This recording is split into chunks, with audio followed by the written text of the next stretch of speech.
Welcome back. On today's show, You're Not Special, we've been discussing our own uniqueness and discussing how we can appreciate our uniqueness in general.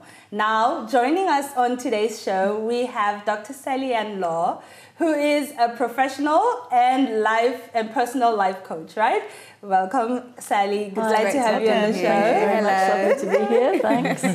So now, Sally, you've had a lot on your plate. You have been working to help people come out of unemployment. You have been working to help people come out of unemployment, and you've also been involved as a consultant for the UN. Oh, that's great. And now, how does confidence affect success, in your opinion? Well, look, I think that confidence is actually one of the most single biggest predictors of a person's success in life, actually, because it's confidence that people resonate to. People feel at ease and like themselves better when they're around confident people. So consequently, people choose confident people as friends, not surprisingly. They also get jobs. They tend to lead happier, more successful lives because people like to be around them. Do you ever find that even people who are really successful kind of struggle with confidence as well? The thing is, we all have insecurities, right? I think that's absolutely the case. And I'm sure everybody, even the most supremely outwardly confident person. Like our Gemma. We all have insecurities. There's all things that we're a bit scared about. But I think the thing with confident people is they know how to manage those insecurities when it really, really counts. So, they're able to kind of hide it, or they prepare and they plan and they work out, I've got this tricky interview coming. How do I mask my insecurities?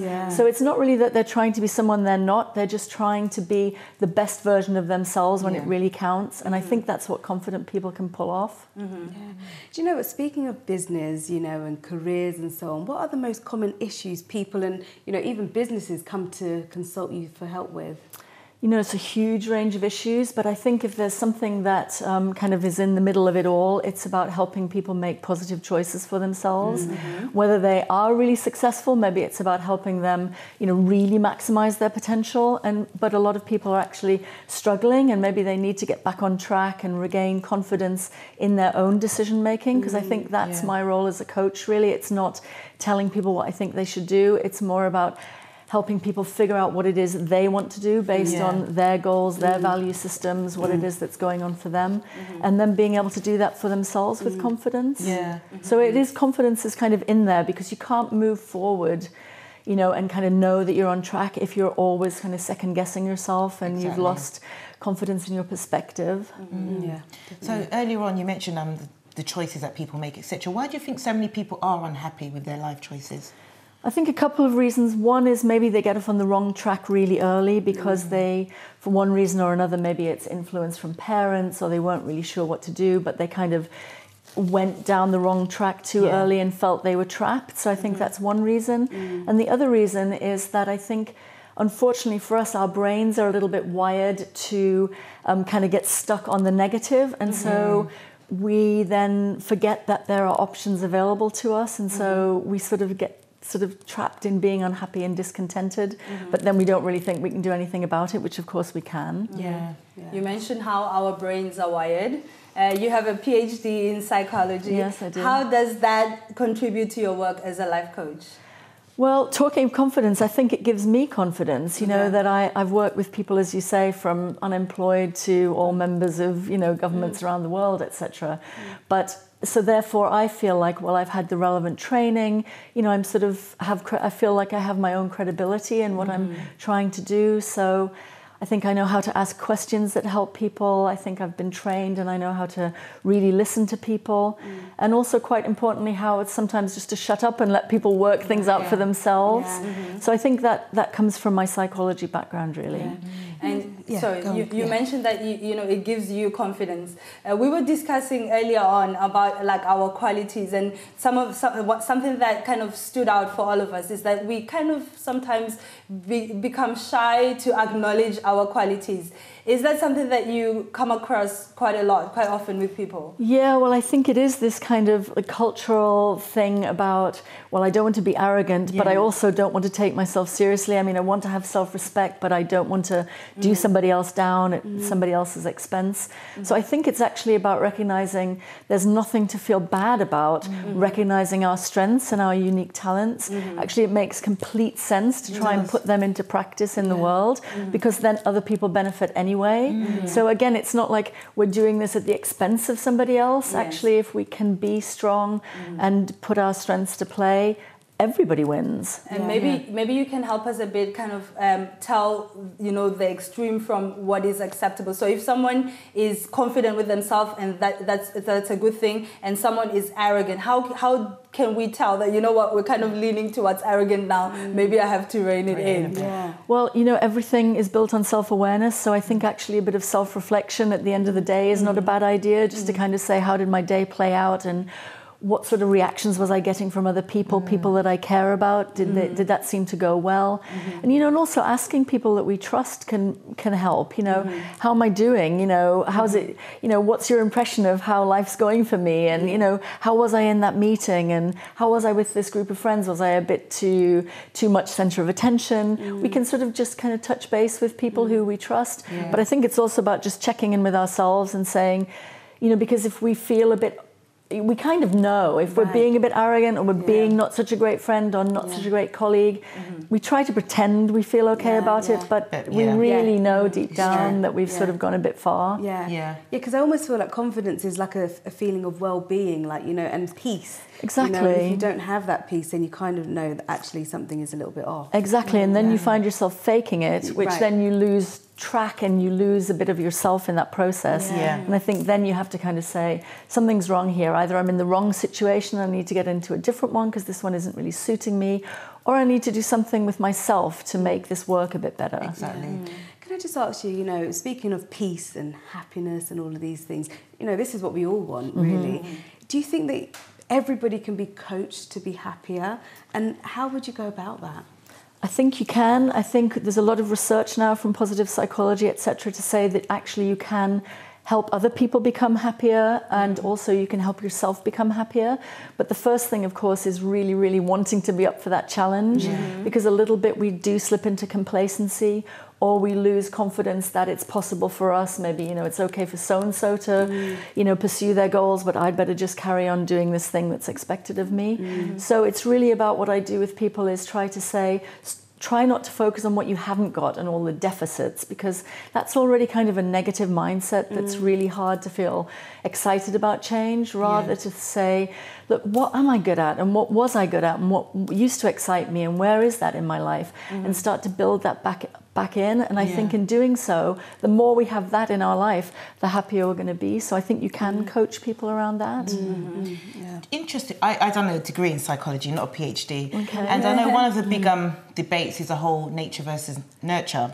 So in this whole confidence and things like that, what we're talking about, what balance do you think, you know, weighs on both sides? Because surely that's got something to do with it definitely does, and it's a bit of a murky area. Exactly. But for sure, genetics counts, absolutely for sure. We're not 100% sure how much of it is accounted for by genetics, but the other thing that's also true, it is the nature-nurture thing, is, you know, what kind of examples we had from people that we trusted, obviously particularly parents and people at school, and how much encouragement we got. But the other important thing to remember is, no matter how old we are, there's still things we can do. But it's about trying to look to see, have we got the right people in our lives? Are we making the kind of choices that are, you know, sort of synonymous with our value system? So we can do some things despite the, you know, whatever happened with our genetics and our early learned experiences, with the right kind of support and self-acceptance and self-awareness and resources, we can make positive changes. Now, can you kindly please briefly explain what's the nature versus nurture theory for someone who's at home like me wondering, what is that? So it's this classic debate about how much we can actually influence, or how much we've just inherited by being born to those two people. So, you know, we share 50% of our genetic makeup from each parent, and that's a fact. But that doesn't mean we're exactly like 50% of each of them. So it's a little bit about, well, how much can I do on my own as a person in the world, given that I had this background? So that's the kind of debate that goes around. And go on. and I'm a huge believer in the whole nurture thing, that you can turn things around. But something that when you're talking, I'm actually listening to you and thinking a lot of it is the work that we've got to put in. And I just feel that people, especially in a busy society, like even in London, they don't do a lot of this self-reflection and, you know, how does my attitude impact other people or even myself? And I think that's some of the problem, because you know, a lot of people don't take the time to sit down and think, okay, where am I going in life, or how can I make myself happier? You know, that's really interesting. Well, that's the kind of thing. There's, you know, one of the things that you can have little tricks about that, and one of them is, I don't know if you're familiar with it, it's called the gratitude exercise, and it comes again out of positive psychology, but it's this idea that, you know, ideally every day, but, you know, so many times a week as you possibly can, you take a bit of time at the end of the day and you either write down or you talk it through with your family members or somebody that you love, and you say, you know, look, I'd like to tell you about 3 things that I'm grateful for that happened today, or 3 things that I'm kind of proud of myself for having done, and it can be little things like exchanging a smile with somebody as you go through the park, or it could be something brilliant, like, you know, your boss said you did a fantastic job at a presentation, but it's trying to grab those things and really internalize them and remember them, because otherwise, again, our brains, unfortunately, tend to take the good stuff for granted and then go back and focus on the, well, I did that speech well, but oh my God, then I really messed up when I tried to talk to so-and-so. It's like, and then our brain goes back to what we did wrong. So it is trying to take that time to really remember the things that are going well and appreciate them. And earlier we spoke about sometimes people finding it difficult to exist in diverse societies. Like if they find that the other people around them are culturally different or different gender, different race, they may find it hard to kind of exist and feel good about themselves in that society. So how can we learn to appreciate our own uniqueness in a diverse society? Yeah, well, I think it is a tricky one, because, of course, you know, one of the things that we yearn to do, I think, is fit in. But, of course, when we're trying to fit in, what we're again doing is setting ourselves up as being different from this in-group, or these people who seem to be having more fun or more power or seem to understand the world a bit better than we do. So what we have to first do is try and recognize our own qualities and say, I'm going to bring those to this group and I'm going to assume they'll be accepted. And that doesn't mean also that I need to be defensive about other people who are doing well in that group. Because I think the more we can get away from feeling, you know, we have to be exactly like someone to fit in, that's not really true. We have to sort of be confident in ourselves and try to understand what we're bringing to the picture. But then also, I think you were maybe saying early, you know, be able to learn and accept from other people and change as we go along. So, you know, I think diversity, it can only be a great thing, but it's only great if we can relax and just not think, oh my God, you know, what if I'm found wanting? What if, you know, I show up here and, you know, they're all better than me? Then, you know, then that's going to make us very defensive and bring out the worst in us. And with the key, I mean, to recognizing our own qualities. Sometimes, you know, I realize that you may have a certain quality, but it may pass you by. You may not recognize that as a quality. So what can we do to be able to kind of identify the good things in us? Yeah, you know, it's that thing about self-reflection. It's about looking back to think, before I was a kind of a grown-up, what kinds of things did I do well? What kinds of things did I get joy from? What did I get a lot of really lovely feedback about? What did my teachers say? You know, try to think, well, where is that in my life as a grown-up now? You know, it's kind of no good to us to be really good at, I don't know, talking to people and working with people if in our jobs we're behind a computer screen the whole time and we don't talk to people. That's not really bringing our strengths to bear to the world. And also we're probably going to have a pretty miserable day because we're not doing on a day-to-day basis the kinds of things that make us happy.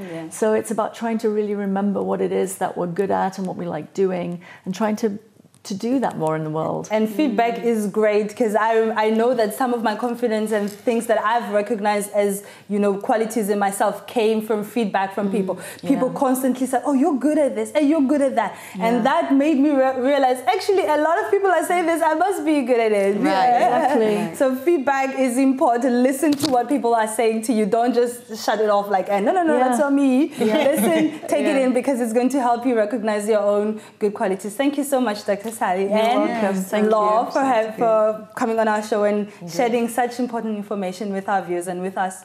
We've learned a lot. So thank you very much. My pleasure. We're going to go for a break, and after the break, we'll be back discussing You're Not Special.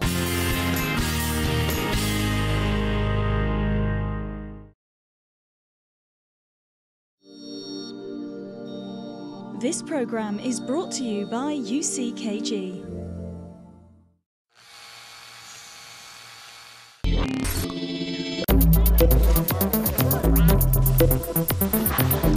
Little things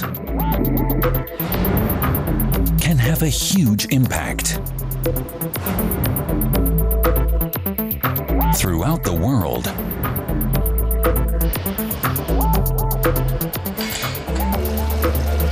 The Globalization Magazine. Saturday, Global 3000.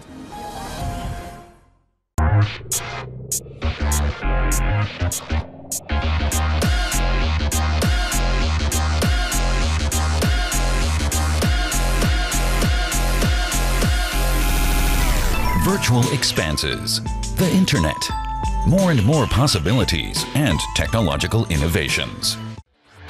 Saturday, Shift.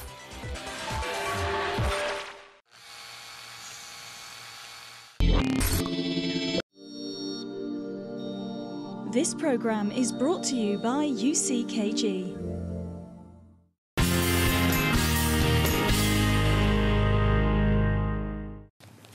Hello, welcome back to our show. On today's episode, You're Not Special. We've been discussing how to celebrate your uniqueness, right? Yeah. Dr. Sally and Law definitely had a lot of positive it was really feedback helpful information for all of us. Yeah. So what is it that resonated the most with you from what she said? I think taking some time out to reflect in general, you know, thinking about our behaviours, attitudes, and, you know, where we're going in life. I think self-reflection is really important. So that really resonated with me.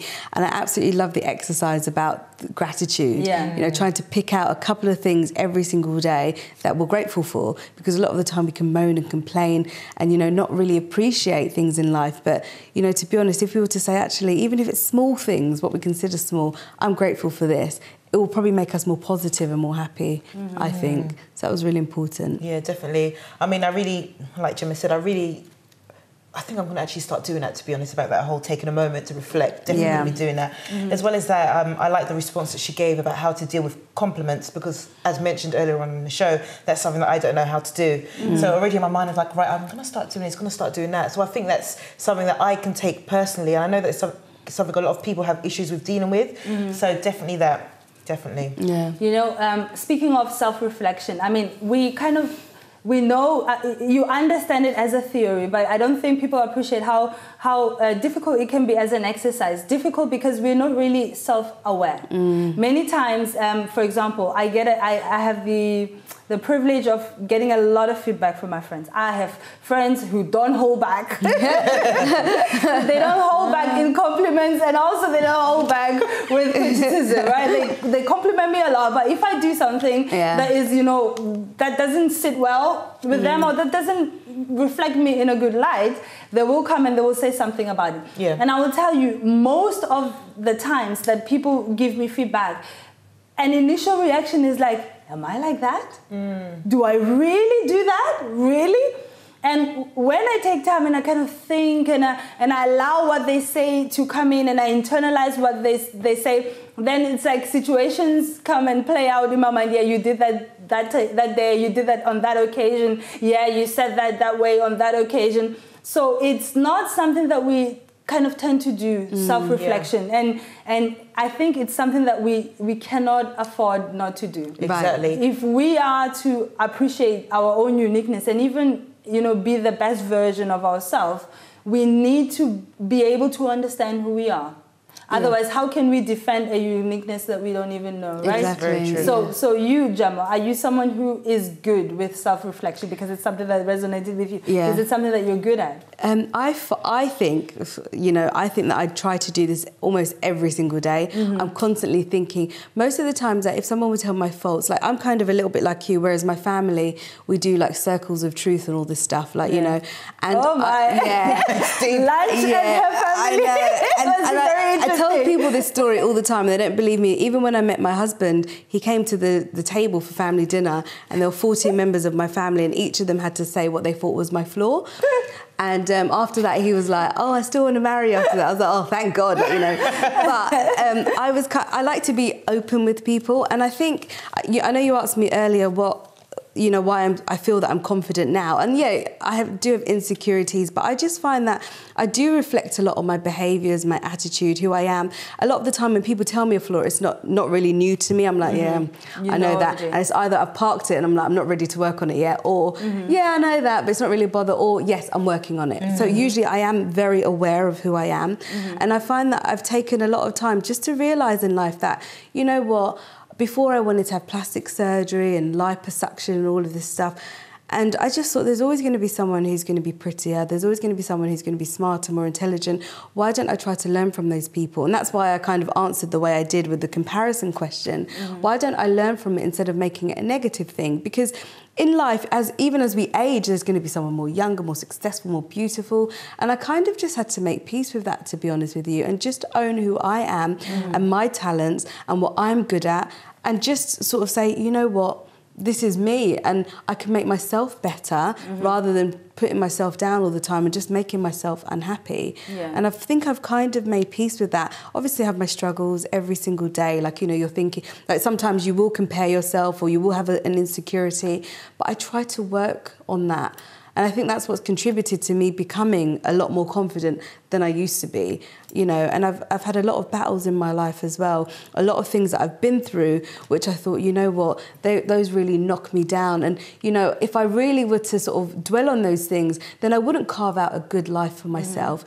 But I'm always trying to strive to have a better life. I know I'm not perfect. I try not to say like, oh, I've got the world at my feet or whatever, because, I have to work really hard for everything that I've got. But because I know that I'm constantly working towards it, it makes me confident that actually I am carving out a good life and I will get there, Gemma, listening to you, I mean, I appreciate what you're saying. You learned to make peace. You learned to work through insecurities that were coming your way. But someone who's listening and is struggling with it at this particular moment, that may be hard for them to understand what it is exactly that you did. So can you just give them like practical things that you did to be able to make peace? What is it that you told yourself? When that insecurity came, what is it that you did at that moment that helped you to turn it around so that they can, learn from your book? That's a good point, actually, because it's something that I still do now. When insecurities come now, because I don't want to come across like, oh, I'm perfect and life's great and da-da-da. But when insecurities come now, I try to be logical about it. Am I going to change it? Like I always talk about the weight on my show, and the fact that I talk about it is I've made peace with it. So either you stop eating the cakes or you do something about it or just own it. And I'm the sort of person who's like, if I'm willing to do something about it, let's work on it. Or if there's nothing that I can do about it, like my height, I'm 5'2.5". There's nothing that I'm going to be able to do about it.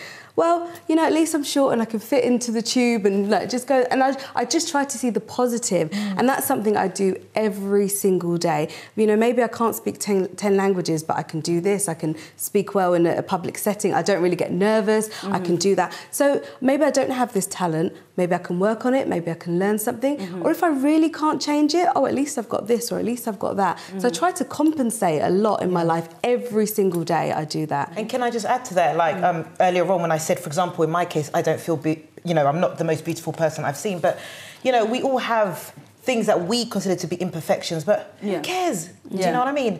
I've never allowed that opinion of myself to stop me from doing anything, from being anything, from maybe thinking, oh, well, I'm not this enough or that enough. And I think because of those imperfections, I actually feel now more confident because that confidence is not based on something that I have, but because of who I am, if that makes sense. So, I may not be or a person who's watching may not have this quality that they want to have, or look a certain way, or feel that they're intelligent enough. But you can still be all that you want to be with or without those things. And when you push yourself and actually achieve it, your confidence raises as well. Yeah. You know, we don't need to be taller or slimmer or this or that or that to be happy. And when you have that confidence, people see it as well. And you find yourself being more confident than the person that you think is amazing. You find yourself being more confident in the person that is more educated than you. Because it's not a combination of things that you have or do not have. It's how you see yourself. You know, it's looking at what you do have and appreciating those things, you know. Yeah, I would encourage our viewers not to look outside of themselves to define what success is for them. You know what I mean?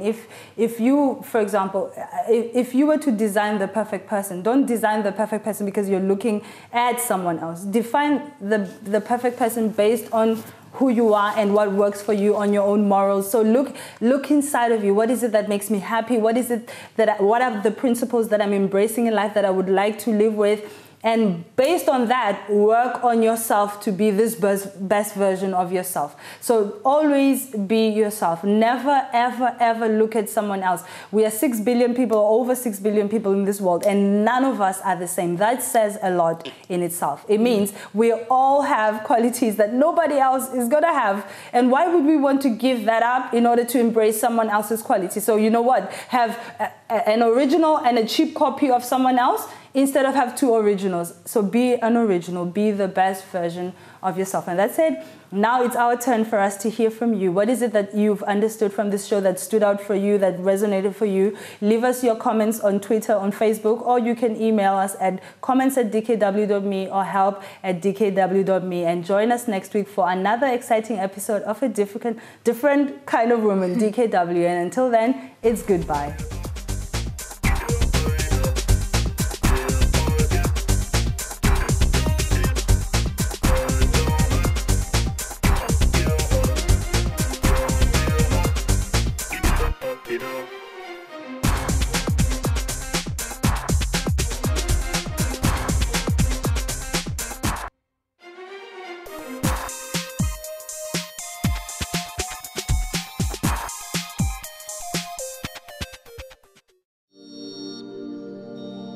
This program is brought to you by UCKG.